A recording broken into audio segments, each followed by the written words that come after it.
videoma hoş geldiniz. Bugün sizlerle birlikte koleksiyon açırıq. Bu arada bu koleksiyon qarışıqdır. Ona görə də belə. Aha dostlar, demək Sanrio koleksiyonları əlmə gələn seçim. Əlmə gələn seçmə.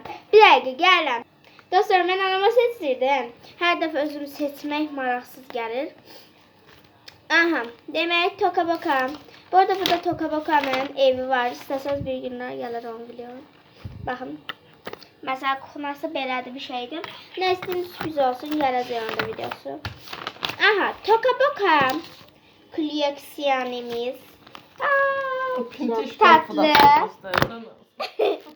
İndi açacağım. Anam inşallah qəşəng açılan bir şey seçmişdi. Allah'ım. Dirilmeyen bir şey seçildi anam. Sevilsin. Hə, nəysə. Cırılmasa da, eləməsə də əsas onu biraz da olsa cırdıq. Bunun hamısını mən doluyanda qıyamıyorum ha. Nəysə. Geriyə soxmayayım özümün. Bu 2 numara. Nereden tapdım 2 numarada? Çünkü 2 var herhalde. Bu da 2'ydi. Nəysə. Hə. İndi arxasını kleyləməm lazım. Kleyliyim. Hə, demək bu 2 də kleyliyim. Bədbəxt qalıbdı.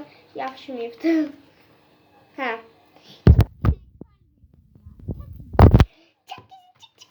Neyse. Özümü gizli sakmayayım. Aha, demək Sanrio koleksiyonum.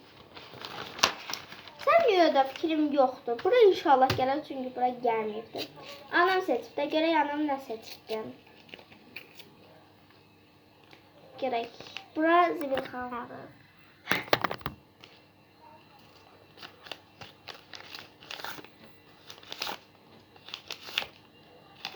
Ay ne kadar geliyor. Hepsi de birik. Neyse. Allah'ım dersen gelip bir bura. Gel bis. Gelmeyip dostlar.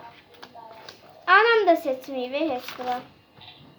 Neyse. Buranı da bitireyim, o bir sefer bitirmedik. Aha demek 16. nömrə. Bu. 18. 17. 15. Kuramıyorum burasını Cerrah'ı boyamışım. Yani Mehmet boyamış, ben boyamamışım. Ya da ki ben boyamışım. Bilmirəm də kim boyayıb bilmirəm. İkimiz boyaydıq, ya Mehmet boyayıb, ya mən bilmirəm tam dəqiq. Artıq bu sayfa bile bitti. Artıq bu sayfaya gələcəksə bir yani.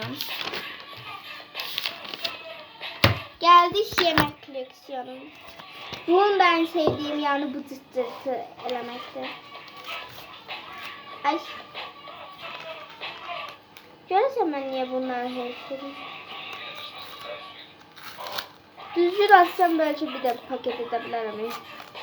Neyse. İstesin şöyle edelim. Size hangisi çıkardı? Bir dakika buranı yapıştırayım.